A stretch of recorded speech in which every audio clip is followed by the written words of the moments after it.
प्रिय माने आज आमे माने डिवोशन को जीवा शिक्षा को जीवा जहाँकि आमे माने देखिबा माथ्यू अध्याय 3 माथ्यू अध्याय 3 तार 2 पदटी आमे माने पढ़ी मन परिवर्तन कर कारण स्वर्ग राज्य सन्निकट।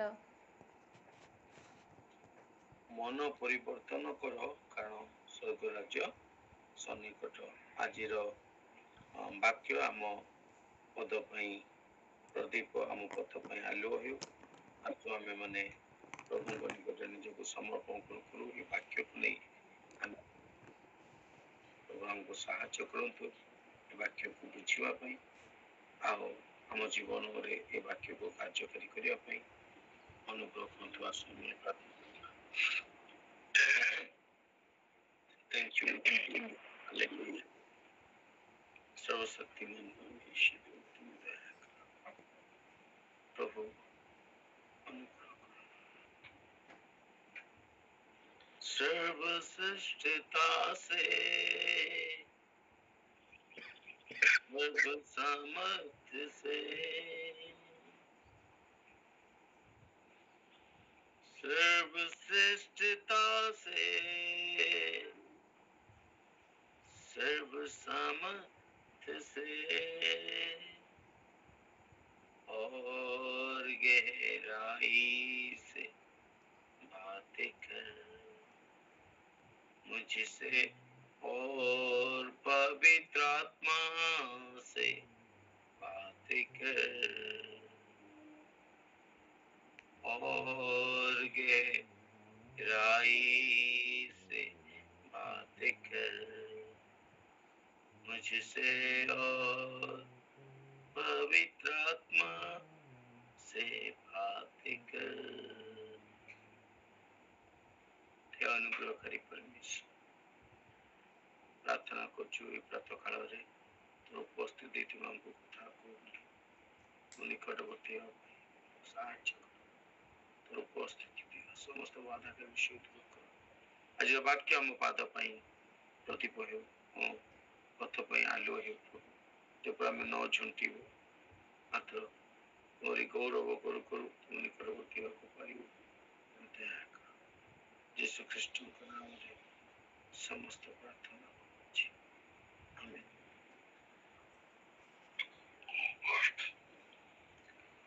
प्रेज द लॉर्ड हालेलुया जदि जो मन को रिकॉर्डिंग पई दायित्व दिया छै मने पके पई चाहे आमे माने मेसेज को जाउ छु ओके इस स्थान लिखा जाए माथ्यू लिखित सुसमाचार तार 3 अध्याय 2 पद देखा जाए तुम्हें माने मन परिवर्तन कर आ कारण स्वर्ग राज्य सन्निकट बोली लिखा जाए मोर प्रिय माने आम मान को मन परिवर्तन करबा पई एठी परमेश्वर वाक्य आह्वान दिए से दिन मान को मध्य यीशु ख्रीष्टंकर आगमन पूर्व जड़े पथ प्रस्तुतकारी जहाँकर नाम जोहन और से समग्र जिहुदी लोक मान को निमंते पुनि सारा जगत लोक मान को निमंते एक सचेतन वार्ता देउथले और से सचेतन वार्ता कौन स्वर्ग राज्य सन्निकट रे अछि पाखरे अछि यह ठीक किंतु सेते पर्यंत तुमे माने एई स्वर्ग राज्य को एंटर करि परिबो नाही बा प्रवेश करि परिबो नाही बा एन्जॉय करि परिबो नाही तुम जीवन रे जेते पर्यंत तुमे माने अपना मन परिवर्तन करि नथिबो काहे कि से समय जिहुदी माने आउ साधुकी फारसी माने से माने कौन करथुले से माने गोटे विषय कंफर्म थिले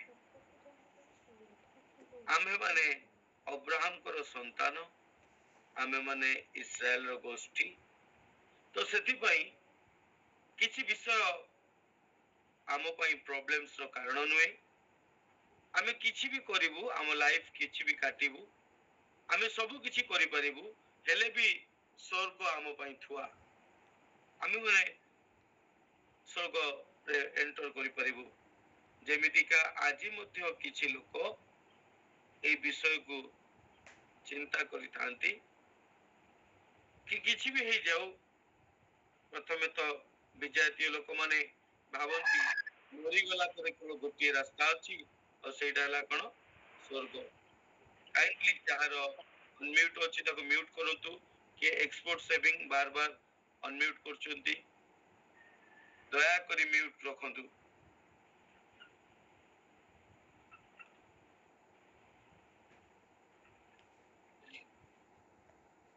ओके तो आज भी अनेक लोक भाबुचंती मरिला परे आउ किछि रास्ता नहीं आउ किछि जागा नहीं केवल स्वर्ग ही अछि भाबंती किंतु एहा संपूर्ण रूपे सत्य नुहे कहीं कि ए स्थान लिखा जाए स्वर्ग राज्य सन्निकट अछि स्वर्ग राज्य रे बहुत में नजदीक अछि निश्चित स्वर्ग राज्य अछि अनेक विश्वासी माने मधे से विषय को चिंता करंती कि मु यीशु को जानिछि मु यीशु को विश्वास करिछि तेबे किछि जायस नहीं मो जीवन जेमति काटिले भी सुधा मु कुआडे जीवी स्वर्ग को जीवी बोली भाबंती से माने सेमान को निमंते मध्य ए स्थान रे ईश्वर वाक्य कुए तुम निमंते मध्य ए वाक्य संपूर्ण सत्य नुहे कारण जदि बा स्वर्ग तुम मानकर सन्निकट तुम पाखरे अछि किंतु तुमे एंटर करि परिबो नाही किंतु तुमे ता भीतर प्रवेश कर परिबो नाही कि तुम निज जीवन रे स्वर्ग राज्य को अनुभव मध्य करि परिबो नाही एहा सेही सदृश आपनक सम्मुख रे एक गुलाब जामुन रखाई दिबो आपण भाबुतबे मो सम्मुख रे अछि मो पाखरे अछि किंतु आपण ताको टेस्ट कर परिबे नाही खाली जानिबे मो पाखरे अछि बोली एठी से विषय लिखा जाए विदाउट रिपेंटेंस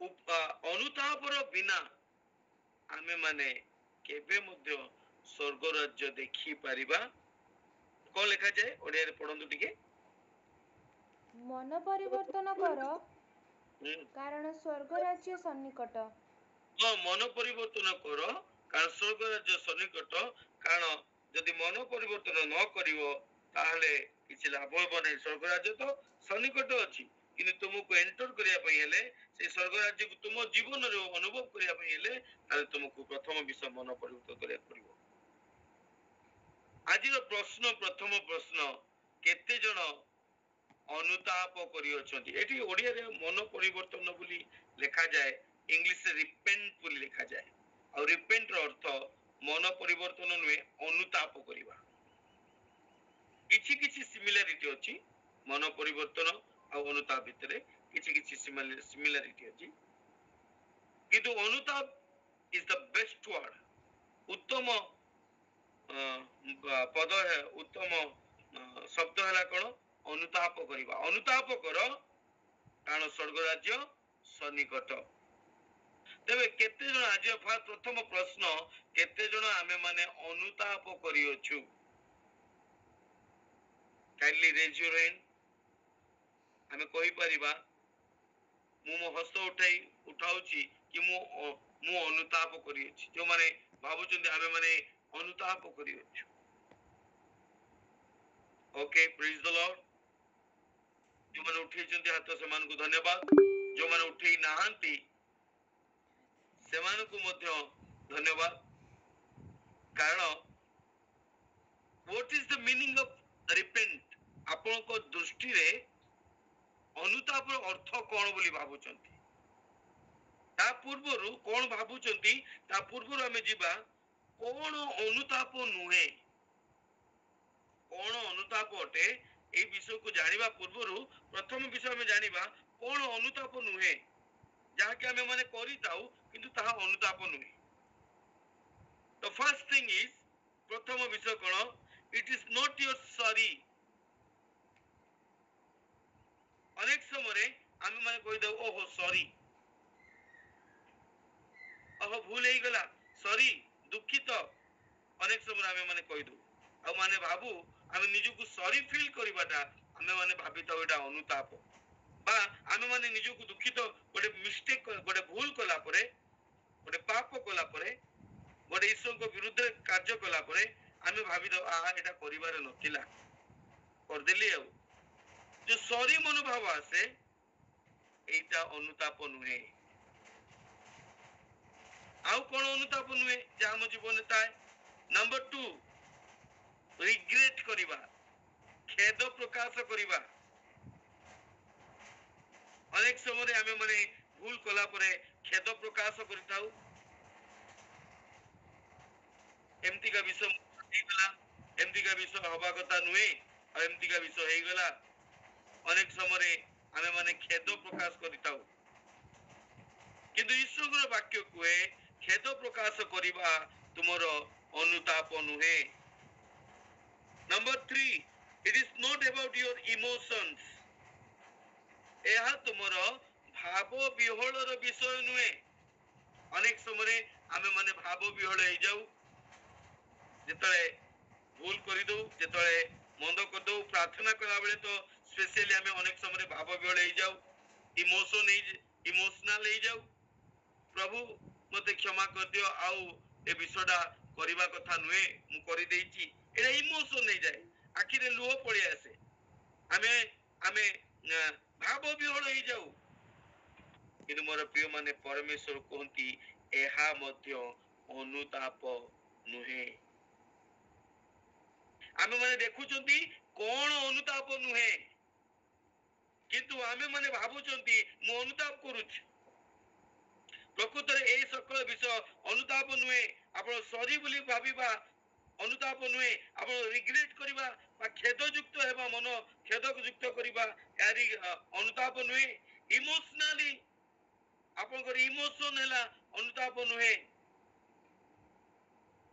ଦେନ୍ ଫିଫ୍ଥ ବିଷୟ ପଞ୍ଚମ ବିଷୟ ଅଛି ଫିଲିଂ ଆପଣଙ୍କର ଫିଲିଂ ମଧ୍ୟ ଅନୁତାପ ନୁହେଁ ଆପଣଙ୍କର ଭାବନା ଅନେକ ସମୟରେ ଆମେ ମାନେ ଭାବିଥାଉ ଆମେ ମାନେ ଭାବନାରେ ଚୁ ଚୁ କରିଥାଉ ମନେ ମନେ ଏହା ମଧ୍ୟ ପ୍ରକୃତରେ ଅନୁତାପ ନୁହେଁ ଦ ଲାଷ୍ଟ ବିଷୟ ଆମେ ମାନେ it's not about your feeling same ମାନେ ଲଜ୍ଜା ଅନୁଭବ କରିବା ଆମେ ମାନେ କିଛି ଗୋଟେ ଭୁଲ କରିଦେଇଥାଉ ଏମିତି ହେଇଥାଉ ଆମକୁ ଲଜ୍ଜା ଲାଗେ ଏଟା କରିବାର ନଥିଲା ନା ନା ମୁଁ ତା ସାଙ୍ଗରେ କେମିତି ଦେଖା କରିବି ମୁଁ କେମିତି କଥାବାର୍ତ୍ତା କରିବି ନା ନା ମୁଁ ଏଟା କରିବାର ନଥିଲା ମୁଁ କରିଦେଇଛି ଅନେକ ସମୟରେ ଆମେ ମାନେ ମନେ ମନେ ଭାବୁ ଏମିତିକା ଯୋଉ ଭିତରେ ମତେ ଅନୁଭବ ହଉଛି ଏଇଟା ବୋଧେ ଅନୁତାପ ନା ଏଟା ବି ଅନୁତାପ ନୁହେଁ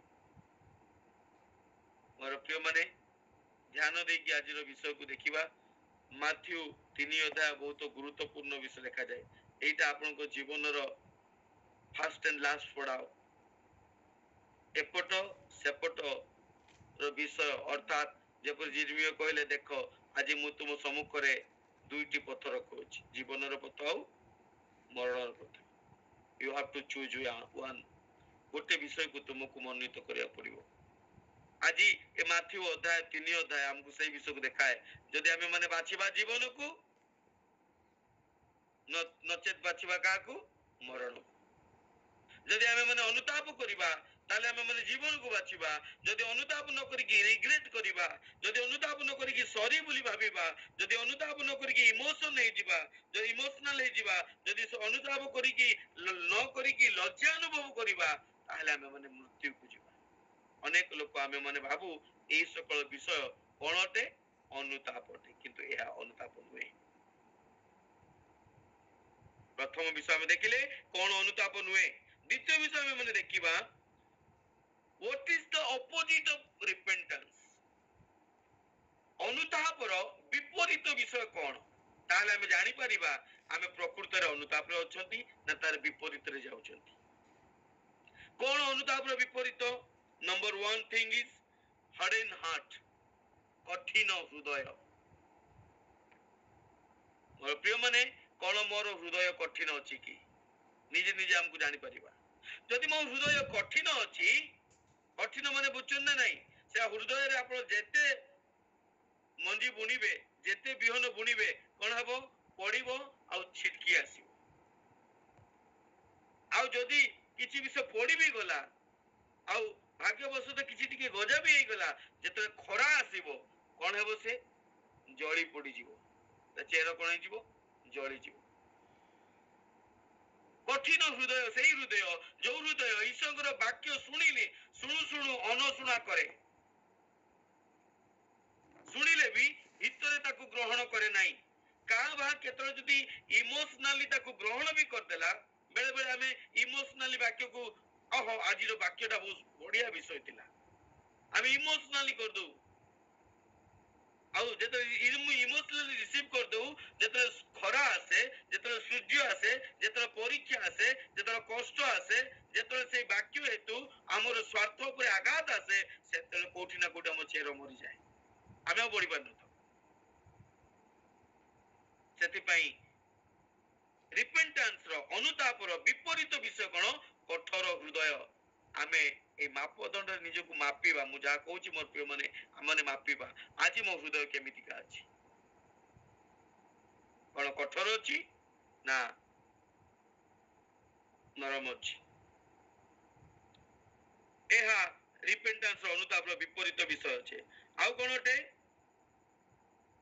disrespecting God's love, sacrifice and wisdom.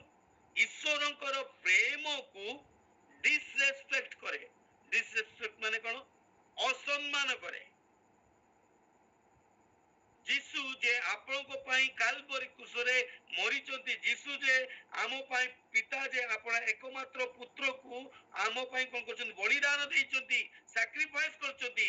ଏହାକୁ ଅନେକ ଲୋକ ଆମେ ମାନେ କଣ କରୁ? ଡିସରେସ୍ପେକ୍ଟ, ମାନେ ଆମେ ମାନେ ତାକୁ ସମାଦର କରୁନାହୁଁ, ହତାଦର କରୁଛୁ, ମୂଲ୍ୟହୀନ କରିଦଉଛୁ। ଆମ ପାଇଁ ତାହା କିଛି ଗୌରବର ବିଷୟ ନୁହେଁ, କିଛି ବଡ ବିଷୟ ନୁହେଁ, କିଛି ଗୁରୁତ୍ୱପୂର୍ଣ୍ଣ ବିଷୟ ନୁହେଁ। ଏଇ ପ୍ରକାର ଆମେ ମାନେ ଜୀବନ କାଟୁଛୁ। ଆଉ କଣ? ଈଶ୍ୱରଙ୍କର ପ୍ରେମ, କାରଣ ଈଶ୍ୱର ଜଗତକୁ କଣ କଲେ? ପ୍ରେମ କଲେ, ଆପଣ ଅଦ୍ୱିତୀୟ ପୁତ୍ରକୁ ଦାନ କଲେ। ପରମେଶ୍ୱର ଯେ ଆପଣ ମାନଙ୍କୁ ପ୍ରେମ କରନ୍ତି, ପରମେଶ୍ୱର ଯେ ଆପଣ ମାନଙ୍କୁ ହୃଦୟରେ ଇଚ୍ଛା କରନ୍ତି ଆପଣଙ୍କ ସହିତ ରହିବା ପାଇଁ, ପରମେଶ୍ୱର ଯେ ଆମ ମାନଙ୍କ ନିମନ୍ତେ ସମସ୍ତ ବିଷୟକୁ ବଳିଦାନ ଦେଇଦେଲେ, କେବଳ ଗୋଟିଏ ବିଷୟ, ତାକି ସେ ଆମକୁ ପାଇପାରିବେ, ଆମେ ତାଙ୍କ ସହିତ ରହିପାରିବା। ଏଇଟା ହେଲା ତାଙ୍କର ପ୍ରେମ। ଅନେକ ସମୟ ତାଙ୍କ ପ୍ରେମକୁ ମଧ୍ୟ ଆମେ ମାନେ ଡିସରେସ୍ପେକ୍ଟ କରିଥାଉ, ଅର୍ଥାତ୍ ଅନେକ ସମୟରେ ଆମେ ମାନେ ଅସମ୍ମାନ ଦେଇ କରିଥାଉ। କାହିଁକି? ନିଜର ଶାରୀରିକ ସ୍ୱାର୍ଥ ପାଇଁ, ଜଗତର ପ୍ରେମ ପାଇଁ, ମଣିଷର ପ୍ରେମ ପାଇଁ, ଶାରୀରିକ ସ୍ୱାର୍ଥର ପ୍ରେମ ପାଇଁ, ଶାରୀରିକ ଅଭିଳାଷାର ପ୍ରେମ ପାଇଁ, ଶାରୀରିକ ସନ୍ତୁଷ୍ଟର ପ୍ରେମ ପାଇଁ ଆମେ ମାନେ ଈଶ୍ୱରଙ୍କ ପ୍ରେମକୁ ଅସମ୍ମାନିତ କରିଥାଉ।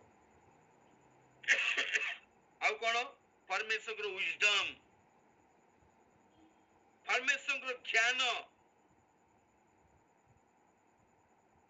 ପରମେଶ୍ୱରଙ୍କର ବୁଦ୍ଧିକୁ ଆମେ ମାନେ ଅସମ୍ମାନିତ କରିଥାଉ। କେମିତିକା? ନିଜ ବୁଦ୍ଧି ଆଉ ନିଜ ଜ୍ଞାନ ହେତୁ ଆମେ ମାନେ ପ୍ରମାଣ କରିଥାଉ। ବାକ୍ୟ ତ ଏହା ଲେଖା ହେଇଛି, ବାକ୍ୟ ଲେଖା ହେଲା କଣ ହେଲା? ମୁଁ ଏମିତିକା କରିବି। ବାକ୍ୟ ଲେଖା ହେଇଛି ତୁମେ ମିଥ୍ୟା ସାକ୍ଷ୍ୟ ଦିଅ ନାହିଁ, କିନ୍ତୁ ଆମେ ମାନେ କଣ କରିବା? ମିଥ୍ୟା ସାକ୍ଷ୍ୟ ଦବା। ଅର୍ଥାତ୍ ପରମେଶ୍ୱରଙ୍କ ଯୋଉ ବୁଦ୍ଧି ଜ୍ଞାନ ଯୋଉ ବିଷୟ ଅଛି, ଆମେ ତାର ଏଗେନଷ୍ଟରେ ଯାଉଛୁ, ତା ବିପରୀତରେ ଆମେ ଯାଉଛୁ। ପରମେଶ୍ୱରଙ୍କ ବାକ୍ୟ ଯାହା କୁହେ କରିବା ପାଇଁ, ଯଦି ଆମେ ମାନେ ନ କରୁଛୁ, ତାର ବିପରୀତରେ ଯାଉଛୁ। ଏହା ହେଲା ଅନୁତାପର ବିପରୀତ ବିଷୟ ଅଟେ। କଣ ଆମ ଭିତରେ ପରିକା ବିଷୟ ନାହିଁ ତ? ତୃତୀୟ ବିଷୟ, stubborn heart, stubborn heart বা stubborn life ମାନେ କଣ? ଜିଦି, ଆପଣ ଜିଦିଆ ଜୀବନ। ଜିଦି ମାନେ ଯେତେ କହିଲେ ବି ନା ମୁଁ ଏଟା କରିବି ମାନେ କରିବି। ଯଦି ମତେ କୁହାଯାଉଛି ନାଇଁ ତୁମେ କଣ କର, ପ୍ରଭୁଙ୍କର ସକାଳୁ ଉଠିକି କଣ ପ୍ରାର୍ଥନା କର, ଅନେକ ସମୟରେ ଏଇଟା ଗୋଟେ ଜିଦି ବି ହେଇଥାଇପାରେ। ଅନେକ ସମୟରେ ନା ମୁଁ ତ ଉଠିବି ହିଁ ନାହିଁ। ଜଏନ୍ କର, ନା ମୁଁ ଜଏନ୍ ହିଁ କରିବି ନାହିଁ। ଫର ଏକ୍ସାମ୍ପଲ ମୁଁ କହୁଛି ଏଟା। ଅନେକ ସମୟରେ ପରମେଶ୍ୱରଙ୍କ ନିମନ୍ତେ ଆମେ ମାନେ ହମ୍ବଲ ହବା ଠାରୁ ଆମେ ମାନେ ଜିଦି ହେଇକି ରହିବାଟା ପ୍ରିୟ ମଣିଥାଉ। ଏହା ମଧ୍ୟ ଅନୁତାପର ବିପରୀତ ବିଷୟ। ଯେତେ କହିଲେ ବି ମୁଁ ଶୁଣିବି ନାହିଁ, ମୋର ଜିଦିରେ ମୁଁ ଅଟଳ ରହିବି।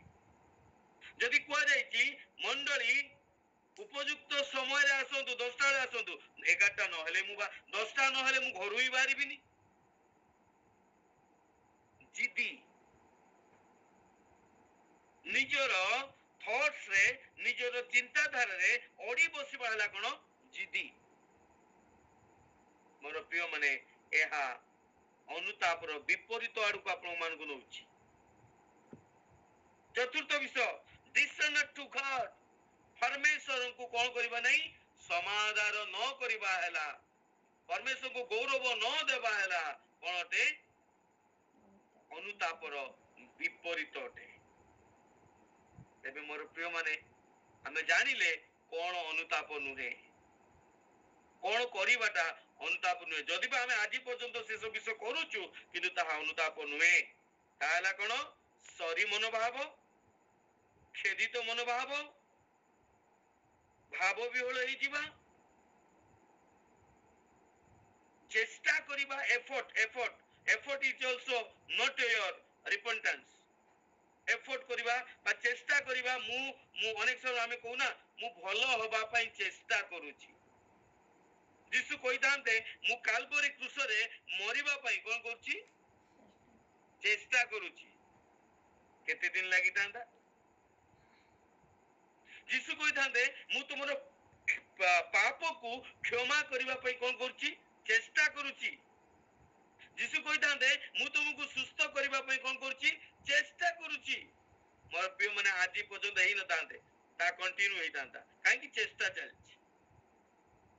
ଅନେକ ସମୟରେ ଆମେ ମାନେ କଣ କରିଥାଉ? ଅନୁତାପ ନ କରି ଆମେ କଣ କରିଥାଉ? ଚେଷ୍ଟା କରିଥାଉ। ମୁଁ ଏତେ ଦିନର ବିଷୟ କଣ ମୁଁ ଛାଡି ପାରିବି କି? ଏତେ ଗଭୀର ବିଷୟ କଣ ମୁଁ ଛାଡି ପାରିବି କି? ଆମେ ଚେଷ୍ଟା କରିଥାଉ। ଚେଷ୍ଟା କରିବା ମଧ୍ୟ ଅନୁତାପ ନୁହେଁ। ଆଉ କଣ? ନିଜର ଭାବନା ମଧ୍ୟ ଅନୁତାପ ନୁହେଁ। ବା ଲଜ୍ଜା ଅନୁଭବ କରିବା, ଫିଲିଂ ସେମ୍, ଲଜ୍ଜା ଅନୁଭବ କରିବା ମଧ୍ୟ ଏହା କଣ ନୁହେଁ? ଅନୁତାପ ନୁହେଁ। ତେବେ ଅନୁତାପର ଅପୋଜିଟ ୱାର୍ଡ ବା ଅନୁତାପର ବିପରୀତ ବିଷୟ କଣ ଆମ ଜୀବନରେ ଅଛି କି? ତାକୁ ଯଦି ଆମେ ମାନେ ଦେଖିବା, ପ୍ରଥମ ବିଷୟ କଣ? କଠିନ ହୃଦୟ। କଣ? ମୋ ହୃଦୟ କଠିନ ହେଇଯାଇଛି। ଯଦି ହେଇଯାଇଛି ତାହେଲେ ଆପଣ ଅନୁତାପ ନୁହେଁ, ଅନୁତାପ ବିରୁଦ୍ଧରେ ଯାଉଛନ୍ତି। ଦ୍ୱିତୀୟ ବିଷୟ କଣ? ଡିସରେସ୍ପେକ୍ଟିଂ ଟୁ ଗଡ୍ସ ଲଭ। ଈଶ୍ୱରଙ୍କ ପ୍ରେମକୁ ଆମେ ମାନେ ଅପମାନ କରିବା, ସମ୍ମାନ ନ ଦେବା, ତାଙ୍କ ସାକ୍ରିଫାଇସକୁ, ତାଙ୍କ ବଳିଦାନକୁ ଆମେ ମାନେ ସମ୍ମାନ ନ ଦେବା, ତାଙ୍କର ବୁଦ୍ଧି ଆଉ ଜ୍ଞାନକୁ ଆମେ ମାନେ ସମ୍ମାନ ନ ଦେବା, এই সকল ବିଷୟ କଣ ଅଟେ? ଅନୁତାପର ବିପରୀତ। ତୃତୀୟ ବିଷୟ ଦେଖିଲେ କଣ? ଷ୍ଟବର୍ନ ହାର୍ଟ, ଷ୍ଟବର୍ନେସ୍ ବା ଜିଦ୍ଦିଆପଣ କଣ ଅଟେ? ଈଶ୍ୱରଙ୍କ ଅନୁତାପର ବିପରୀତ ଅଟେ। ଆଉ କଣ? ଡିସଅନର ଟୁ ଗଡ। ପରମେଶ୍ୱରଙ୍କୁ ଆମେ ମାନେ ସମାଦର ନ କରିବା, ଗୌରବ ନ ଦେବା, ଏହା ମଧ୍ୟ କଣ ଅଟେ? ଅନୁତାପର ବିପରୀତ। ମାନେ ମୋର ପ୍ରିୟ ମାନେ, ମୁଁ ଏ ଦିଟା ବିଷୟ କହିବା ପାଇଁ ଏଥିପାଇଁ ଇଚ୍ଛା କଲି, କଣ ଏଇ ପ୍ରକାର ବିଷୟ ଆମ ଭିତରେ ନାହିଁ ତ? ଯଦି ଅଛି, ବି କେୟାରଫୁଲ। କାହିଁକି? ଆପଣ ମାନେ କୋଉଠି ଯାଉଛନ୍ତି? ପ୍ରକୃତରେ ଏପର୍ଯ୍ୟନ୍ତ ଆପଣ ମାନେ ଅନୁତାପ କରୁନାହାନ୍ତି, ମାତ୍ର ଅନୁତାପର ବିରୁଦ୍ଧରେ ଯାଉଛନ୍ତି। ଆଉ ଯେତେ ପର୍ଯ୍ୟନ୍ତ ଏଇ ପ୍ରକାର ଜୀବନ ଥିବ, ସ୍ୱର୍ଗରାଜ୍ୟ ଖାଲି ଆପଣ ଶୁଣୁଥିବେ। ୟୁଟ୍ୟୁବରେ ଶୁଣିବେ ସ୍ୱର୍ଗରାଜ୍ୟ, ଅନଲାଇନରେ ଶୁଣିବେ ସ୍ୱର୍ଗରାଜ୍ୟ, ମଣ୍ଡଳୀରେ ଶୁଣିବେ ସ୍ୱର୍ଗରାଜ୍ୟ, ବଡ ବଡ ଦାସ ଆସିକି ପ୍ରଚାର କରିବେ, ମନ ପରିବର୍ତ୍ତନ କରିବେ, ସ୍ୱର୍ଗରାଜ୍ୟ ସନ୍ନିକଟ, ତା ଶୁଣିବ ସ୍ୱର୍ଗରାଜ୍ୟ ଶୁଣୁଥିବ, କିନ୍ତୁ ମୋ ଜୀବନରେ କେବେ ତାକୁ ଏନ୍ଜୟ କରିପାରିବ ନାହିଁ। ସ୍ୱର୍ଗରାଜ୍ୟର ଆନନ୍ଦ ଆମେ ମାନେ ଏନ୍ଜୟ କରିପାରିବା ନାହିଁ, ଅନୁଭବ କରିପାରିବା ନାହିଁ। ସ୍ୱର୍ଗରାଜ୍ୟ ଭିତରେ ଆମେ ପ୍ରବେଶ କରିପାରିବା ନାହିଁ। ଖାଲି ଏମିତିକା ଶୁଣୁଥିବା, କାନରେ କଣ? ସ୍ୱର୍ଗରାଜ୍ୟ ଶୁଣୁଥିବା। ତେବେ ମୋର ପ୍ରିୟ ମାନେ, what is the repentance or what is the repent according to the Bible? Bible ହିସାବରେ କଣ ରିପେଣ୍ଟାନ୍ସ, କଣ ଅନୁତାପ କରିବା? ତାହା ହେଲା to change your mind and conviction, ତୁମର ମନ ଆଉ ତୁମର ଧାରଣା, କିଛି ବିଷୟ ଥାଏ ଆମର ମନ ଆଉ ଧାରଣା, ଆମର କଣ ଧାରଣା ଅଛି, କଣ ଚିନ୍ତା ଅଛି, ଆମେ କେମିତିକା ବିଷୟ ଭାବୁଛୁ, ସେ সকল ବିଷୟ ଲେଖାଯାଏ। To change your mind and conviction, to respond, to be convicted in your mind and heart, to change your action. ତୁମର ମନ ଆଉ ଧାରଣାକୁ ତୁମେ ସେମିତିକା ପରିବର୍ତ୍ତନ କର ଯାହା ତୁମର କାର୍ଯ୍ୟକଳାପକୁ ପରିବର୍ତ୍ତନ କରିବ। এইটা ହେଲା ପ୍ରକୃତ ରିପେଣ୍ଟାନ୍ସ। ତୁମ ମନକୁ ଏମିତିକା ତୁମ ଧାରଣାରୁ ଆଉ ତୁମ ମନକୁ ଏମିତିକା ତୁମେ ଚେଞ୍ଜ କର, ଆଜି ପର୍ଯ୍ୟନ୍ତ ଯୋଉ ଧାରଣା ଥିଲ, ଓହୋ ସରି କହିବା ହେଲା ଅନୁତାପ, ଓହୋ ମୋ ଦ୍ୱାରା ଏମିତି ଭୁଲ ହେଇଗଲା, ଓହୋ ଏତେ ଦିନର ବିଷୟ କେମିତିକା ଛାଡ଼ିବି, ଓହୋ ଶୁଣୁଥିବା କିନ୍ତୁ ପରିବର୍ତ୍ତନ ନ ହଉଥିବା, এই সকল ବିଷୟ ଯୋଉ ଆମର ଚିନ୍ତା ଅଛି, ଯୋଉ ଧାରଣା ଅଛି, ଏକୁ କଣ କରିବା, ପରିବର୍ତ୍ତନ କରିବା। ପରିବର୍ତ୍ତନ କରିକି କେଉଁ କାମରେ ଲଗେଇବା, ଯେମିତିକା ଏମିତି ପରିବର୍ତ୍ତନ କରିବା ଯେମିତିକା ଆମର କାର୍ଯ୍ୟ କରିବାର ଶୈଳୀ ମଧ୍ୟ ପରିବର୍ତ୍ତନ ହେଇଯିବ। ଖାଲି ଚିନ୍ତା କଲେ ହେବ ନାହିଁ, ଖାଲି ଭାବିଲେ ହେବ ନାହିଁ, ଖାଲି ଇମୋସନ କଲେ ହେବ ନାହିଁ। ଆହା ଯୀଶୁ କେତେ କଷ୍ଟ ପାଇଲେ ମୋ ପାଇଁ, ଆହା କେତେ ରକ୍ତ ବୁହାଇଲେ ମୋ ପାଇଁ, ଏପରିକା କେହି ଈଶ୍ୱର ନାହିଁ ଯେ କି ମରିକି ମୋ ପାଇଁ ଉଠି। Emotion, all these are emotional things। ଏ সকଳ ବିଷୟ ଇମୋସନ, ଯୋଉ କଣ ଆମର ଭାବ ବିହଳତାର ବିଷୟ ଅଟେ। ଏ সকଳ ବିଷୟ ଅନୁତାପ ନୁହେଁ, କିନ୍ତୁ এই সকଳ ବିଷୟ ଆମ ମନକୁ ପରିବର୍ତ୍ତନ କରିବା, ଆଉ ଏପରିକା ମନ ପରିବର୍ତ୍ତନ କରିବା ଯାହାକି ଆମ କାର୍ଯ୍ୟ ଦ୍ୱାରା ତା ପ୍ରଭାବ ଦେଖେଇବ, ଆମ କାର୍ଯ୍ୟ ଦ୍ୱାରା ସେ ପ୍ରତିଫଳିତ ହେବ। এইটা ହେଲା ଅନୁତାପ, ଯାହାକି ଯେମିତିକା ରୋମିଓ ପୁସ୍ତକ 12:2 ଲେଖାଯାଏ, do not be conform to this world. ତୁମେ ମାନେ କଣ କର ନାହିଁ, এই বর্তমান যুগর অনুরূপী হো ନାହିଁ। এই বর্তমান যুগর তুমি মানে কଣ ହୁଅ ନାହିଁ, ଅନୁରୂପୀ ହୁଅ ନାହିଁ। ଅନୁରୂପୀ ମାନେ କଣ, ଏ ଜଗତ ଯେମିତିକା ଚାଲିଛି ତା ପଛରେ ତୁମେ ଦୌଡ଼ ନାହିଁ, ଜଗତର ଯୋଉ ଥଟ୍ସ ଅଛି ତା ପଛରେ ତୁମେ ଚାଲ ନାହିଁ। ଜଗତର ଥଟ୍ସ ଦିନକୁ ଦିନ ପରିବର୍ତ୍ତନ ହେଇକି ଯାଉଛି। ତୁମେ ସେ ଜଗତର ଅନୁରୂପୀ ହୁଅ ନାହିଁ। ଜଗତ କହିବ ଆଜିକାଲି କିଏ ନ କରୁଛି କି, ଜଗତ କହିବ ସ୍ୱର୍ଗ ରାଜ୍ୟ କିଏ ଦେଖିଛି କି, ଜଗତ କହିବ ଆରେ ଆଜିକାଲି ଯୁବା ଅବସ୍ଥାରେ ଏବେ କରିବୁନି, ବୁଢା ହେଲେ କରିବୁ। ଜଗତ କହିବ, ଅନେକ ଲୋକ ମୁଁ ଶୁଣିଛି ଆମର ବିଶ୍ୱାସୀ, ନୂତନ ବିଶ୍ୱାସୀ ଯୋଉମାନେ ନୂଆ ହେଇକି ଆସନ୍ତି, ଭାଇ ତୁମ ପୁଅକୁ କାହିଁକି ଡାକୁନ, ଭାଇ ତୁମ ଝିଅକୁ କାହିଁକି ଡାକୁନ, ସେମାନଙ୍କ ଆନ୍ସର, ଏବେ ମୋର ସମୟ ହେଇନାହିଁ। କେବେ ସମୟ ହବ? ସେମାନେ ଭାବନ୍ତି ମୋର ବୟସ ହେଲା ପରେ ଆଗେ ମୁଁ ପାଠ ପଢିବି, ଚାକିରି କରିବି, କାମଧନ୍ଦା କରିବି, ବାହା ହେବି, ପିଲା ଛୁଆ କରିବି, ତାପରେ ଯାଇକି ମୋର ବୟସ ହବ। କାହିଁକି? ଯେତେବେଳେ କିଛି କରି ନ ପାରିବି ସେତେବେଳେ ଅନୁତାପ କରିବି। ତୁ ତ ସେତେବେଳକୁ ତ କିଛି ବି କରିପାରୁନୁ, ଅନୁତାପ କେମିତି କରିବୁ? ଏଇଟା ହେଲା ଜଗତର ଚିନ୍ତା। କିନ୍ତୁ ପରମେଶ୍ୱରଙ୍କର ବାକ୍ୟ କୁହେ ପ୍ରକୃତ ଅନୁତାପ କଣ, ତୁମେ ମାନେ ଜଗତର ଅନୁରୂପୀ ନ ହେବା। ତୁମର ମାଇଣ୍ଡକୁ, ତୁମର ଚିନ୍ତାଧାରାକୁ, ତୁମ ଧାରଣାକୁ କମ୍ପ୍ଲିଟଲି ପରିବର୍ତ୍ତନ କର। କଣ କେମିତି ପରିବର୍ତ୍ତନ କରିବ? ଯାହା ତୁମ କାର୍ଯ୍ୟ ଦ୍ୱାରା ସେ କଣ ଦେଖାଯିବ, ପ୍ରତିଫଳିତ ହେବ। କୁହ ନାହିଁ, ମାତ୍ର କର। ତାପରେ କଣ ପଢି ଲେଖାଯାଏ, କିନ୍ତୁ ଏପରି ତୁମ୍ଭେ ମାନେ ଈଶ୍ୱରଙ୍କ ଇଚ୍ଛା କଣ, ଅର୍ଥାତ୍ ଉତ୍ତମ, ସୁଗ୍ରାହ୍ୟ ଓ ସିଦ୍ଧ ବିଷୟ କଣ, ଯେପରି ତୁମେ ଜାଣିପାରିବ ଅନୁତାପ କଣ, ତୁମେ ପ୍ରକୃତରେ କଣ କରିବ, ଜାଣିପାରିବ। କଣ ଜାଣିପାରିବ? ଉତ୍ତମ, ପ୍ରମାଣ କରିପାରିବ, ପ୍ରୁଭ କରିପାରିବ। You have to prove what is good, କଣ ଉତ୍ତମ ବିଷୟ ଅଛି ତା ପ୍ରମାଣ କରିପାରିବ। and well pleasing, ପରମେଶ୍ୱରଙ୍କୁ କଣ ସୁଗ୍ରାହ୍ୟ, ପରମେଶ୍ୱର ଯାହା କଣ କରନ୍ତି, ଗ୍ରହଣ କରନ୍ତି, ଯୋଉଥିରେ ଖୁସି ହୁଅନ୍ତି। ପରମେଶ୍ୱର ଆପଣଙ୍କ ଜୀବନରେ କଣ ଚାହୁଁଛନ୍ତି, ପରମେଶ୍ୱର ଆପଣଙ୍କ ଜୀବନରେ କଣ ବିଷୟରେ ଖୁସି ହେବେ, ସେ ବିଷୟ ଯେପରି ଆପଣ ଜାଣିପାରିବେ, ଯାହା ଉତ୍ତମ ବିଷୟ ସେଇ ପ୍ରକାର କାର୍ଯ୍ୟ କରିବେ, ଆପଣଙ୍କ ପ୍ରମାଣ କରିପାରିବେ ଆପଣଙ୍କ କାର୍ଯ୍ୟ ଦ୍ୱାରା। ନମ୍ବର 3 କଣ, what is perfect will of God, ପରମେଶ୍ୱରଙ୍କର ଉପଯୁକ୍ତ କଣ କଣ ପରମେଶ୍ୱର ତୁମ ଠାରୁ ଚାହୁଁଛନ୍ତି। ପଢନ୍ତୁ କଣ ଲେଖାଯାଏ ଓଡିଆରେ, କଣଟା ସିଦ୍ଧ ବିଷୟ। ସିଦ୍ଧ ବିଷୟ କଣ, what is perfect, କଣ ପରମେଶ୍ୱର ତୁମ ଠାରୁ ଇଚ୍ଛା କରୁଛନ୍ତି। ସେଇ ପ୍ରକାର ଆମ କାର୍ଯ୍ୟ ଦ୍ୱାରା ଦେଖେଇବା, ଆମ କାର୍ଯ୍ୟ ଦ୍ୱାରା ପରିପ୍ରକାଶ କରିବା, ଦିସ୍ ଇଜ୍ ଦ ରିଏଲ ରିପେଟାନ୍ସ। ଏହା ହିଁ ପ୍ରକୃତ ଅନୁତାପ ଅଟେ। ଆହା ଚୁ ଚୁ ମନ ଦୁଃଖ କରିବା, ସରି କହିବା, ରିଗ୍ରେଟ କରିବା, ଏ ସବୁ କିଛି ଅନୁତାପ ନୁହେଁ। ଦିସ୍ ଆର୍ ଦ ଢୋଙ୍ଗି ଢୋଙ୍ଗି ଢୋଙ୍ଗି ଜାଣିଛ ନା ନାଇଁ? ଦେଖେଇବା, ଢୋଙ୍ଗିବା। ଏବେ ଦେଖ ଫର ଏକ୍ସାମ୍ପଲ ଗୋଟେ ଲୋକ ଏବେ ଅସୁସ୍ଥ ଅଛି, ଅନେକ ସମୟ ଆମ ପାଖକୁ ଖବର ଆସେ, ଆମ ପାଖରେ ସମୟ ନଥାଏ ଯିବା ପାଇଁ, ଦେଖିବା ପାଇଁ।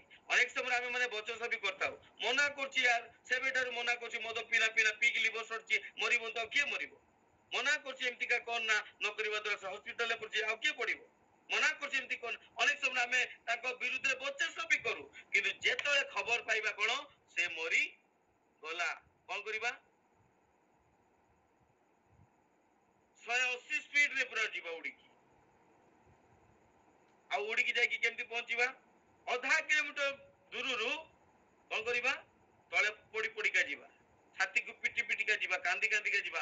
ଏଣ୍ଟାର ଗାଁ ଲୋକ ଯେତେବେଳେ ଦେଖିବେ, ଆହା ଏ ଭାଇ ୟା ଭାଇ, ଏ ଭାଇକୁ ବା ଏ ଭଉଣୀକୁ ଏ କେତେ ପ୍ରେମ କରୁଥିଲା, କେତେ ତା ପାଇଁ ମନ ଦୁଃଖ। ଢୋଙ୍ଗି, ଏହା କଣ? ଦିଖାବା ଅଟେ। ଠିକ ସମାନ ବିଷୟ ଆମେ ଖ୍ରୀଷ୍ଟଙ୍କ ନିମନ୍ତେ ଅନେକ ସମୟରେ କରିଥାଉ। ଆହା ଚୁ ଚୁ ଭୁଲ ହେଇଗଲା, ଏମିତିକା କରିବା କଥା ନୁହେଁ, ମୁଁ କରିଦେଲି, ପ୍ରଭୁ ମତେ କ୍ଷମା କର। ଏ ସକଳ ବିଷୟ ଢୋଙ୍ଗି ଅଟେ, ଏହା ଅନୁତାପ ନୁହେଁ। ଆଉ ଯେତେବେଳେ ପ୍ରକୃତ ଅନୁତାପ ଆପଣ ମାନେ ନ କରିବେ, ସେତେ ପର୍ଯ୍ୟନ୍ତ ସ୍ୱର୍ଗ ରାଜ୍ୟକୁ ଆପଣ ମାନେ ଆସ୍ୱାଦନ କରିପାରିବେ ନାହିଁ। ନିଜକୁ ଖ୍ରୀଷ୍ଟିଆନ କହିବେ, ନିଜକୁ ବିଶ୍ୱାସୀ କହିବେ, ସ୍ୱର୍ଗ ରାଜ୍ୟ ଚାରିକଡ଼ ଖାଲି ବାଜା ବଜାଉଥିବେ, କିନ୍ତୁ ରିଏଲ ପ୍ରକୃତ ଭାବରେ ଆପଣ ମାନେ ସ୍ୱର୍ଗ ରାଜ୍ୟକୁ ନିଜ ଜୀବନରେ ଅନୁଭବ କରିପାରିବେ ନାହିଁ। ଏସବୁ ବାକ୍ୟ କଣ ଲେଖାଯାଏ? ସ୍ୱର୍ଗ ରାଜ୍ୟ ହଜାର ହଜାର ମାଇଲ ଉପରେ। କଣ ଲେଖାଯାଏ ଏସବୁ ବାକ୍ୟରେ? ତୁମମାନଙ୍କ ମଧ୍ୟରେ। କୋଉଠି? ତୁମମାନଙ୍କ ମଧ୍ୟରେ।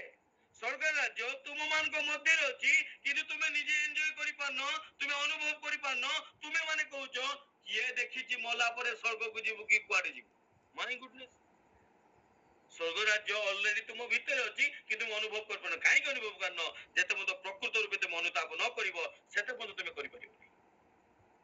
ମୋର ପ୍ରିୟ ମାନେ, ସେଥିପାଇଁ ଆମ ମାନଙ୍କୁ ଆମ ଜୀବନରେ এই সকল বিষয়କୁ ଜାଣିବାର ଅଛି। So whatever you believe and conviction, ଯାହା ତୁମେ ବିଶ୍ୱାସ କରୁଛ ଆଉ ଧାରଣା ଅଛି, ସେ ସକଳ ବିଷୟ କଣ କରିବ? ରିଆଲିଟିରେ ଆସିବା ଦରକାର। ଯାହା ଯୀଶୁ ଯେ ମୋ ପାପ ପାଇଁ ମରିଛନ୍ତି, ଈଶ୍ୱର ଯେ ମତେ ପ୍ରେମ କଲେ, ମୋର ଯେ ପାପ କ୍ଷମା ହେଇଛି, ମୁଁ ଆଉ ପାପୀ ନୁହେଁ, ଏ ସକଳ ବିଷୟ ତୁମେ ଯାହା ଚିନ୍ତା କରୁଛ ବା ଯାହା ତୁମର ଧାରଣା ଏକ ଖ୍ରୀଷ୍ଟିଆନ ଭାବରେ, ଏକ ବିଶ୍ୱାସୀ ଭାବରେ, ଯେ ଖ୍ରୀଷ୍ଟଙ୍କ ଠାରୁ ଆମେ ଜାଣିଛୁ, ଯେ ଖ୍ରୀଷ୍ଟଙ୍କ ଠାରୁ ଅଛି, ଯେ ନୂତନ ସୃଷ୍ଟି ଅଛି, ଯାହା ତୁମର ଧାରଣା, ସେ ଧାରଣାକୁ କଣ କରିବାର ଅଛି? ରିଆଲିଟିକୁ ଆଣିବାର ଅଛି। ସତ୍ୟ ଭାବରେ ଆମକୁ ତାକୁ ଦେଖେଇବାର ଅଛି। ଖାଲି ଚିନ୍ତା କଲେ, ଉହୁ ଚୁ ଚୁ କଲେ କିଛି ହେବ ନାହିଁ। ଖାଲି ଉପାସନା ସମୟରେ, ପ୍ରାର୍ଥନା ସମୟରେ କାନ୍ଦି ପକେଇଲେ କିଛି ହେବ ନାହିଁ।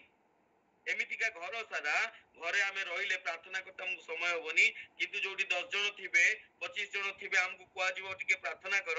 କେମିତି କରିବା? ଆଗେ କାନ୍ଦରୁ ଷ୍ଟାର୍ଟ କରିବା, ପ୍ରଭୁ କହି ଆରମ୍ଭ କରେ। ସେ ଲୋକ ବୁଝିପାରିବନି ଇଏ ମାନେ କେତେ ସାରା କ୍ଷୋଭ ଧରିକି ଥିଲା, ଦୁଃଖ ଧରିକି ଥିଲା। ସାଙ୍ଗେ ସାଙ୍ଗେ ପ୍ରାର୍ଥନା କରୁ କରୁ ତାର କଣ ବାହାରି ପଡିଲା? କୋହ ବାହାରି ପଡିଲା। କିନ୍ତୁ ସେଇ ବ୍ୟକ୍ତି ଦିନ ସାରା 24 ଘଣ୍ଟା ଘରେ ରହିବ, 15 ମିନିଟ ମଧ୍ୟ ପ୍ରଭୁଙ୍କୁ ପ୍ରାର୍ଥନାରେ ସମୟ ଦବ ନାହିଁ, ପ୍ରାର୍ଥନା କରିବ ନାହିଁ ସେ। କିନ୍ତୁ ଯଦି 50 ଲୋକଙ୍କ ସାମ୍ନାରେ କୁହାଯାଏ ପ୍ରାର୍ଥନା କରିବା ପାଇଁ, 10 ଲୋକଙ୍କ ସାମ୍ନାରେ କୁହାଯାଏ ପ୍ରାର୍ଥନା କରିବା ପାଇଁ, ସେଇ ବ୍ୟକ୍ତି ଏମିତି ପ୍ରାର୍ଥନା କରିବ, କହିବ ଇଏ ମାସେ ହେଲା ବୋଧେ ଭୁକା ଥିଲା, ପ୍ରାର୍ଥନା କରି ନାହିଁ, କାନ୍ଦି କାନ୍ଦିକି ସେଥିପାଇଁ କଣ କରୁଛି? ପ୍ରାର୍ଥନା କରୁଛି।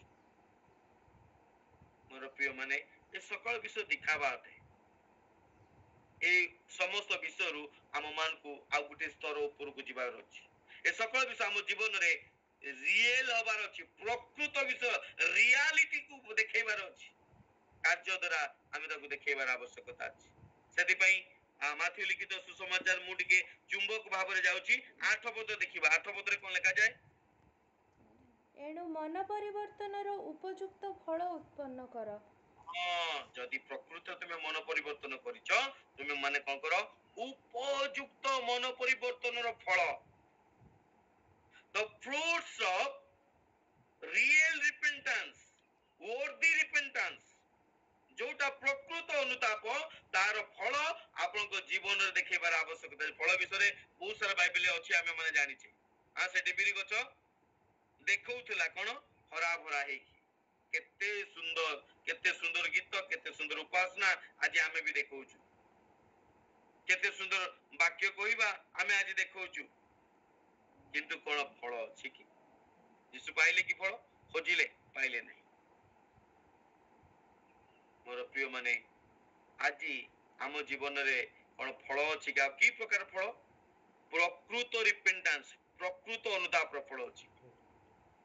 ଯଦି ନାହିଁ, ଅତି ଭୟଙ୍କର ବିଷୟ ମୋର ପ୍ରିୟ ମାନେ। ସେଥିପାଇଁ ଆମେ ମାନେ ସ୍ୱର୍ଗ ରାଜ୍ୟକୁ ଆସ୍ୱାଦନ କରିପାରୁନାହାନ୍ତି। 9 ପଦରେ କଣ ଲେଖାଯାଏ? ପୁଣି ଅବ୍ରାହମ ତ ଆମ୍ଭମାନଙ୍କର ପିତା ମନେ ମନେ ଏପରି କହିବାକୁ ଭାଳ ନାହିଁ, କାରଣ ମୁଁ ତୁମ୍ଭମାନଙ୍କୁ କହୁଅଛି, ଈଶ୍ୱର ଏହି ପଥର ଗୁଡାକରୁ ଅବ୍ରାହମ ନିମନ୍ତେ ସନ୍ତାନ ଉତ୍ପନ୍ନ କରିପାରନ୍ତି। ପରମେଶ୍ୱର କହନ୍ତି, you should not live for a long time with this with your କଣ negligence, ଅବହେଳା ଭାବରେ ତୁମେ ଭାବ ନାହିଁ ବେଶୀ ଦିନ ତୁମେ ତିଷ୍ଠି ପାରିବ। ସେ ଡିମ୍ବିରି ଗଛ ଭାବୁଥିଲା, ଓ ମୁଁ ତ ହରା ଭରା ଦେଖାଉଛି, ସବୁଦିନ ପାଇଁ ରହିବି। ହେଲା କି? ଯୀଶୁ କଣ କହିଲେ? ଆଉ କେବେ କେହି ତୋ ଠାରୁ ଫଳ ନ ପାଉ। ଆଉ ତା ତହିଁ ଆର ଦିନ ଆସିଲାକୁ କଣ ହେଇଯାଉଛି? ଖତମ, ଶୁଖି ଯାଉଛି। ଆଉ ଅନେକ ସମୟରେ ଆମେ ମାନେ ଭାବୁଛୁ, ମୋ ଜୀବନ ଯେମିତି ଅଛି ତାକୁ ଚାଲିବା ପାଇଁ ଦିଅ। 25 ବର୍ଷ, 50 ବର୍ଷ, 10 ବର୍ଷ, 5 ବର୍ଷ, କେତେ ବର୍ଷ ହେଲାଣି ପ୍ରଭୁଙ୍କୁ ଜାଣିକି, ହଁ ଏମିତିକା ମଣ୍ଡଳୀ ଯାଉଥିବି, ବାକ୍ୟ ଶୁଣୁଥିବି, ମୋ ଇଚ୍ଛାର ମୁଁ ମାଲିକ, ମୋ ଇଚ୍ଛାରେ ମୁଁ ଚାଲୁଥିବି। ଏମିତିକା ହେଇକି ଦିନେ ମରିଯିବି। ଆଉ କଣ କରିବେ ଲୋକମାନେ? ମତେ କଣ କରିବେ? ଜଳେଇବେ ନାହିଁ। ଆଉ ମୁଁ କହିବି କଣ? ମତେ କଫିନ ବାକ୍ସ ପୁରେଇକି ତାକୁ କଣ କରିବ? କବର ଦବ। ମଲା ବେଳକୁ ମତେ କଣ କରିବ? କବର ଦବ। ଆଉ ମୁଁ କୁଆଡେ ଯିବି? ସ୍ୱର୍ଗକୁ। ଏହା ମିଥ୍ୟା ଅଟେ। ସେଦିନ ହବାକୁ କହିଲା, ଶତ୍ରୁ କଣ କହିଲା? ଆଗ ଏକି ସତ୍ୟ? ଏହା ସତ୍ୟ ନୁହେଁ। ତୁମେ ଖାଇଦେଲେ କଣ ହେଇଯିବ? ମରିବନି। ତୁମେ ଖାଇଦେଲେ କଣ ହେଇଯିବ? ଜ୍ଞାନୀ ହେଇଯିବ, ଈଶ୍ୱରଙ୍କ ପରିକା ହେଇଯିବ। କଣ ଏହା ସତ୍ୟ ଥିଲା କି? ଆଜି ଅନେକ ବିଷୟକୁ ଆମେ ଧରିକି ବସଛୁ ସେମିତିକା। ମୋର ପ୍ରିୟ ମାନେ, ବେଶୀ ଦିନ ଧରିକି ଆମେ ତିଷ୍ଠି ପାରିବାନି। ଯଦି ଆମ ଜୀବନକୁ ଆମେ ପରିବର୍ତ୍ତନ ନ କରିବା, ବେଶୀ ଦିନ ଧରିକି ଆମେ କଣ କରିପାରିବାନି? ଏଇ ପ୍ରକାର ଜୀବନ ଧରିକି ତିଷ୍ଠି ପାରିବା ନାହିଁ। ସ୍ୱର୍ଗ ରାଜ୍ୟରେ ଆମେ ରହିପାରିବା ନାହିଁ, ସ୍ୱର୍ଗ ରାଜ୍ୟକୁ ଆସ୍ୱାଦନ କରିପାରିବା ନାହିଁ। ସେଥିପାଇଁ 11 ପଦ ଟିକେ ପଢନ୍ତୁ, କଣ ଲେଖାଯାଏ? ମୁଁ ସିନା ତୁମ୍ଭମାନଙ୍କୁ ମନ ପରିବର୍ତ୍ତନ ନିମନ୍ତେ ଜଳରେ ବାପ୍ତିସ୍ମ ଦେଉଅଛି, ମାତ୍ର ମୋ ଉତ୍ତାରେ ଯେ ଆସୁଅଛନ୍ତି ସେ ମୋ ଠାରୁ ଅଧିକ ଶକ୍ତିମାନ। ତେବେ କାହିଁକି ଆମ ଏଇ ପ୍ରକାର ଫଳ ମାନେ ଏଇ ଯୋଉ ଅନୁତାପର, ପ୍ରକୃତ ଅନୁତାପର ଯୋଉ ଫଳ କାହିଁକି ଆମ ଜୀବନରେ ଆସୁନି? 10 ବର୍ଷ ହେଲାଣି, 15 ବର୍ଷ ହେଲାଣି, 50 ବର୍ଷ ହେଲାଣି, 5 ବର୍ଷ ହେଲାଣି, କାହାକୁ କେତେ ବର୍ଷ ହେଇଗଲାଣି ଆମେ ମାନେ ପ୍ରଭୁଙ୍କୁ ଜାଣିକି, କିନ୍ତୁ କାହିଁକି ଏଇ ପ୍ରକାର ଫଳ ଆମ ଦେହରେ ଲାଗୁନି? ଆମେ କେବେ ଚିନ୍ତା କରୁଛୁ କି? ଆମେ ଏ ଯୁଗରେ ଚାଲିଛୁ କଣ ଆମେ ଚିନ୍ତା କରୁଛୁ କି? ଆଉ ଯଦି ଆମେ ଚିନ୍ତା କରିବା, ଆମେ ଜାଣିପାରିବା କାହିଁକି ଆମ ପାଖରେ ଫଳ ନାହିଁ, ଆଉ କଣ କଲେ ସବୁ ଫଳ ଆମ ଜୀବନରେ ଦେଖାଯିବ। ଅନୁତାପର ପ୍ରକୃତ ଫଳ କଣ କଲେ ଆମ ଜୀବନରେ ଦେଖାଯିବ। ସେଥିପାଇଁ କଣ ଦରକାର? 11ରେ କଣ ଲେଖାଯାଏ? କାରଣ ମୁଁ ସିନା ତୁମ୍ଭମାନଙ୍କୁ ମନ ପରିବର୍ତ୍ତନ ନିମନ୍ତେ ଜଳରେ ବାପ୍ତିସ୍ମ ଦେଉଅଛି। ତୁମେ ଯେ ଅନୁତାପ କରିଅଛ, ସେଥିପାଇଁ ବାପ୍ତିସ୍ମ ନେବାର ଆବଶ୍ୟକତା ଅଛି। ଆଉ ଯେତେବେଳେ ବାପ୍ତିସ୍ମ ନେବ, ସେତେବେଳେ ଏଇ ପ୍ରକାର ଫଳ ତୁମ ଜୀବନରେ ମଧ୍ୟ ଦେଖାଯିବ। ଆଉ ଏଇ ବାପ୍ତିସ୍ମ କେଉଁ ପ୍ରକାର ହେବା ଦରକାର? 3 ଗୋଟି ଏଲିମେଣ୍ଟସ୍ କୁ ନେଇକି। ତୁମମାନଙ୍କର ବାପ୍ତିସ୍ମ 3 ଗୋଟି ଗଡାଉ ଦେଇକି ଯିବାର ଅଛି, 3 ଗୋଟି ପାହାଚ ଦେଇକି ଯିବାର ଅଛି, 3 ଗୋଟି ବିଷୟକୁ ନେଇକି ଆପଣଙ୍କର ବାପ୍ତିସ୍ମ ହେବାର ଅଛି। ହାଲେଲୁୟା। ଯେମିତିକା ଲେଖା ଯାଏ କଣ ଲେଖା ଯାଏ ଜହନ କଣ କହୁଛନ୍ତି ମୁଁ ତୁମକୁ ଜଳରେ ବାପ୍ତିସ୍ମ ଦଉଛି ହଁ ନିଶ୍ଚିତ ରୂପେ ଆମକୁ ଜଳରେ ବାପ୍ତିସ୍ମ ଦେବାକୁ ପଡିବ ମାତ୍ର ତାହା ଯଥେଷ୍ଟ ନୁହେଁ ଇନକମ୍ପ୍ଲିଟ ବିଷୟ ଯୋଉମାନେ ଆମେ ମାନେ ବାପ୍ତିସ୍ମ ନେଇଛୁ ଜଳରେ ବା ଯୋଉମାନେ ନବା ପାଇଁ ଚାହୁଁଛୁ ବା ଆମେ ଯୋଉମାନେ ବାପ୍ତିସ୍ମ ନେଇଛୁ ତାହା ପ୍ରକୃତରେ ଇନକମ୍ପ୍ଲିଟ ଅଛି କମ୍ପ୍ଲିଟ ହେଇନି ଆପଣଙ୍କ ବାପ୍ତିସ୍ମ କେତେବେଳେ କମ୍ପ୍ଲିଟ ହବ ଯେତେବେଳେ ଆଉ ଦିଟା ପଡାও ଆପଣ ପାର କରିବେ କଣ ଦିଟା ପଡାଅ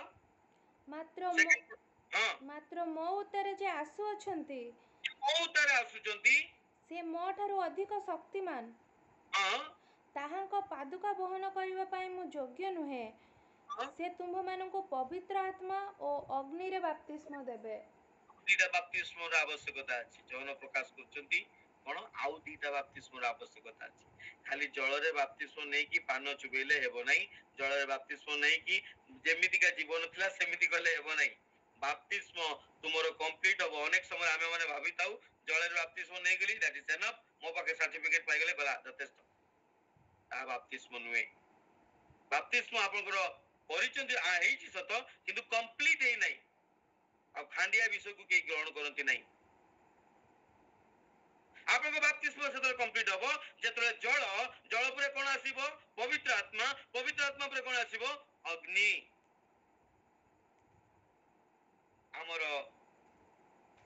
ବାପ୍ତିସ୍ମ ଏହି ପ୍ରକାର ହେବାର ଆବଶ୍ୟକତା ଅଛି ମୋର ପ୍ରିୟ ମାନେ ସମୟ ଅଭାବେ ତ ମୁଁ ଜଷ୍ଟ ଟଚ୍ କରିବା ପାଇଁ ସାରିବା ପାଇଁ ଚାହୁଁଛି ସର୍ଟକଟରେ ଜଳରେ ବାପ୍ତିସ୍ମ କଣ ତୁମେ ମାନେ ଜଳରେ ବାପ୍ତିସ୍ମ ନେଇଛ ସତ ଏହା କଣ ବାକ୍ୟ ଦ୍ୱାରା ତୁମେ ମନ ପରିବର୍ତ୍ତନ କରିଛ ବାକ୍ୟକୁ ଶୁଣିବା ଦ୍ୱାରା ମନ ପରିବର୍ତ୍ତନ କରିଛ ଇଟ୍ସ ଓକେ ଆଉ କେବଳ ବାକ୍ୟ ଶୁଣିବା ଦ୍ୱାରା ନୁହେଁ ଜଳରେ ବାପ୍ତିସ୍ମ ନେବାର ଅର୍ଥ ଦ୍ୱିତୀୟ ଅର୍ଥ କଣ ଆମକୁ ବାଧ୍ୟ ହେବାର ଆବଶ୍ୟକତା ଅଛି ବାକ୍ୟକୁ ଆମ ଜୀବନରେ ପାଳନ କରିବାର ଆବଶ୍ୟକତା ଅଛି ନମ୍ବର 2 ଦ୍ୱିତୀୟ ବିଷୟ ହୋଲି ସ୍ପିରିଟ ବାପ୍ତିସ୍ମ ଅଫ ହୋଲି ସ୍ପିରିଟ ଆତ୍ମା ପବିତ୍ର ଆତ୍ମାରେ କଣ ଦରକାର ଆମକୁ ବାପ୍ତିସ୍ମ ଦରକାର ପ୍ରଥମ ବାପ୍ତିସ୍ମ କଣ ଜଳରେ ବାପ୍ତିସ୍ମ ନେବା ଅର୍ଥ କଣ ଈଶ୍ୱରଙ୍କର ବାକ୍ୟ ଅନୁଯାୟୀ ଆମେ ଜୀବନ କାଟିବା ମୁଁ ମୃତ ମାତ୍ର ଖ୍ରୀଷ୍ଟଙ୍କଠାରେ ଜୀବିତ ତାଙ୍କ ଆଜ୍ଞାକୁ ଆମେ ମାନେ ପାଳନ କରିବା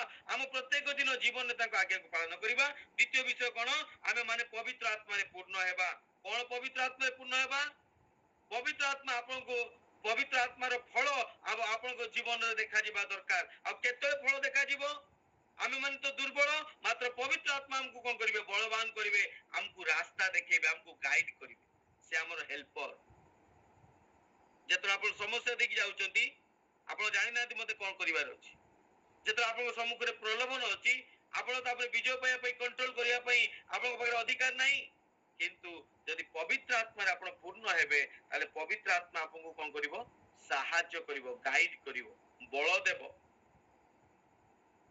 ଆଉ ତାର ଫଳ ଆପଣଙ୍କ ଜୀବନରେ ଫଳିବାକୁ ଆରମ୍ଭ କରିବ କ୍ରୋଧ କରିବା ଯେ ପାପ ଅଟେ କିଏ କଣ୍ଟ୍ରୋଲ କରିବ ପବିତ୍ର ଆତ୍ମା ବ୍ୟଭିଚାର କରିବା ଯେ ପାପ ଅଟେ ମୋ ଚକ୍ଷୁକୁ ମୁଁ ସେଥିରୁ ବାହାର କରିକି ଆଣିବି କିଏ କରିବ ପବିତ୍ର ଆତ୍ମା କଣ ଆଜି ଆମ ଜୀବନରେ এই প্রকার বাপ্তিস্ম ଅଛି কি নম্বর 3 বাপ্তিস্ম অফ ফায়ার অগ্নির বাপ্তিস্ম কোন অগ্নির বাপ্তিস্ম অগ্নি কোন করে সোনাକୁ কোন করে শুদ্ধ করে ଆମକୁ ଅଗ୍ନିର ବାପ୍ତିସ୍ମ ଏଥିପାଇଁ ଦରକାର ଏକ ପ୍ୟୁରିଟି ପାଇଁ ପବିତ୍ରତା ପାଇଁ ସିଦ୍ଧତା ପାଇଁ ଆମକୁ ପବିତ୍ର ଅଗ୍ନିର ବାପ୍ତିସ୍ମର ଆବଶ୍ୟକତା ଅଛି to live a holy life ଏକ ପବିତ୍ର ଜୀବନ କାଟିବା ପାଇଁ ଆମକୁ କଣ ଦରକାର ସିଦ୍ଧ ହେବାର ଆବଶ୍ୟକତା ଅଛି এই ବାପ୍ତିସ୍ମ ତେବେ ଯାଇକି ଆପଣଙ୍କ କମ୍ପ୍ଲିଟ ହେଇପାରିବ ଯଦି ଆପଣ ବାକ୍ୟ ଅନୁଯାୟୀ ଜୀବନ କାଟିବେ ଯଦି ଆତ୍ମାଙ୍କ ଦ୍ୱାରା ଆପଣ ପରିଚାଳିତ ହଉଥିବେ ବା ଆତ୍ମାଙ୍କ ଫଳ ଆପଣଙ୍କ ଜୀବନରେ ପରିଲକ୍ଷିତ ହଉଥିବ ତୃତୀୟ ବିଷୟ କଣ ଯଦି ଆପଣ ସିଦ୍ଧ ହେବେ ଯଦି ଆପଣଙ୍କ ଜୀବନରୁ ଅଗ୍ନି କଣ କରିବ ଖାଦ ଗୁଡାକ ପୋଡିକି ପାଉଁଶ କରିଦବ ଆଉ ଆପଣଙ୍କୁ ପିଓର କରିଦବ যদি আপনার জীবনে থিবা খাদ, যদি আপনার জীবনে থিবা অপবিত্রতা, যদি আপনার জীবনে থিবা মন্দতা, এই সকল বিষয় কোন করিব অগ্নির বাপ্তিস্ম কোন করিব পড়িকি আপনাকে কোন করতে পিওর করদেব। মতে এক পবিত্রতার জীবন কাটিবার ଅଛି। আমেন। ଏ ତିନି ଗୋଟି ବିଷୟ ହେଲେ ଯାଇକି ଆପଣଙ୍କ ବାପ୍ତିସ୍ମ କମ୍ପ୍ଲିଟ ହବ। ସେଥିପାଇଁ ନିକୋଦିମସକୁ ଯୀଶୁ କହିଲେ ଜଳ ଆଉ ଆତ୍ମାରୁ ଜାତ ନ ହେଲେ, ଆଉ ଏଠି ଯୋହନ କହୁଛନ୍ତି ଖାଲି ଜଳ ଆତ୍ମା ନୁହେଁ, ଜଳ ଆତ୍ମା ଆଉ କଣ ଅଗ୍ନିର ମଧ୍ୟ ବାପ୍ତିସ୍ମ ଦରକାର। ଯେମିତିକା ତ୍ରିଏକ ପରମେଶ୍ୱର ଆମର ଅଛନ୍ତି, ପିତା ପୁତ୍ର ପବିତ୍ର ଆତ୍ମା। ଯୀଶୁ ସେଥିପାଇଁ କହିଲେ କଣ କରିବ? ମାଥିଉ ଲିଖିତ ସୁସମାଚାର 28:18 କଣ କହିଲେ? ତୁମେ ମାନେ କଣ କରିବ? ଜଗତ ପୃଥିବୀର ଅଧିକାର ପଢି ଦିଅନ୍ତୁ ଟିକେ କେହି ଫଟାଫଟ। ସ୍ୱର୍ଗ ପୃଥିବୀର ଅଧିକାର ମତେ ଦତ୍ତ ହେଇଛି, ଆଉ ମୁଁ ତୁମେ ମାନେ କଣ ଯାଅ? ପୁଣି ଯୀଶୁ ସେମାନଙ୍କ ନିକଟକୁ ଆସି ଆଳାପ କରି କହିଲେ, ସ୍ୱର୍ଗ ଓ ପୃଥିବୀର ସମସ୍ତ ଅଧିକାର ମୋତେ ପ୍ରଦତ୍ତ ହୋଇଅଛି। ଅତଏବ ତୁମ୍ଭେମାନେ ଯାଇ ସମସ୍ତ ଜାତିର ଲୋକଙ୍କୁ ପିତା ପୁତ୍ର ଓ ପବିତ୍ର ଆତ୍ମାଙ୍କ ନାମରେ ବାପ୍ତିସ୍ମ ଦେଇ ମୁଁ ତୁମ୍ଭମାନଙ୍କୁ ଯେଉଁ ଯେଉଁ ଆଜ୍ଞା ଦେଇଅଛି ସେହି ସବୁ ପାଳନ କରିବାକୁ ଶିକ୍ଷା ଦେଇ ସେମାନଙ୍କୁ ଶିଷ୍ୟ କର। କୋଉଥିରେ ବାପ୍ତିସ୍ମ ଦିଅ? ପିତା ପୁତ୍ର ଓ ପବିତ୍ର ଆତ୍ମା। କଣ ପିତା ପୁତ୍ର ପବିତ୍ର ଆତ୍ମା? କଣ ପିତା ପୁତ୍ର? ଅନେକ ସମୟରେ ବାଳକ ମାନେ ବାପ୍ତିସ୍ମ ଦେଲା ବେଳେ କୁହନ୍ତି ପିତା ପୁତ୍ର ପବିତ୍ର ଆତ୍ମାଙ୍କ ନାମରେ ମୁଁ ତୁମକୁ ବାପ୍ତିସ୍ମ ଦେଉଅଛି। ଆରେ ଭାଇ, କଣ ସେ ପବିତ୍ର ଆତ୍ମା? କଣ ସେ ପିତା ପୁତ୍ର? କଣ ସେ ପବିତ୍ର ଆତ୍ମା? These things are এই প্রকার বিষয়। ও বিষয় জଳରେ ବାପ୍ତିସ୍ମ। ଜଳ କଣ ଅଟେ? ଈଶ୍ୱରଙ୍କର ବାକ୍ୟ ଅଟେ। ବାକ୍ୟ କିଏ ଅଟେ? ହ୍ୟାଲୋ, ପ୍ରଭୁ ଯୀଶୁ। ଆମେନ୍। ବାକ୍ୟ ଦ୍ୱାରା ବାପ୍ତିସ୍ମ। ସେକେଣ୍ଡ ଥିଙ୍ଗ କଣ? ହୋଲି ସ୍ପିରିଟ, ପବିତ୍ର ଆତ୍ମାରେ। ତୃତୀୟ ବିଷୟ କଣ? ଅଗ୍ନି। ଅଗ୍ନି କିଏ ଅଟେ? ସଦାପ୍ରଭୁ ଗ୍ରାସକାରୀ ଅଗ୍ନି ଅଟନ୍ତି। ହାଲେଲୁୟା। ପିତା ପୁତ୍ର ପବିତ୍ର ଆତ୍ମାଙ୍କର ଆମକୁ କଣ ଦରକାର?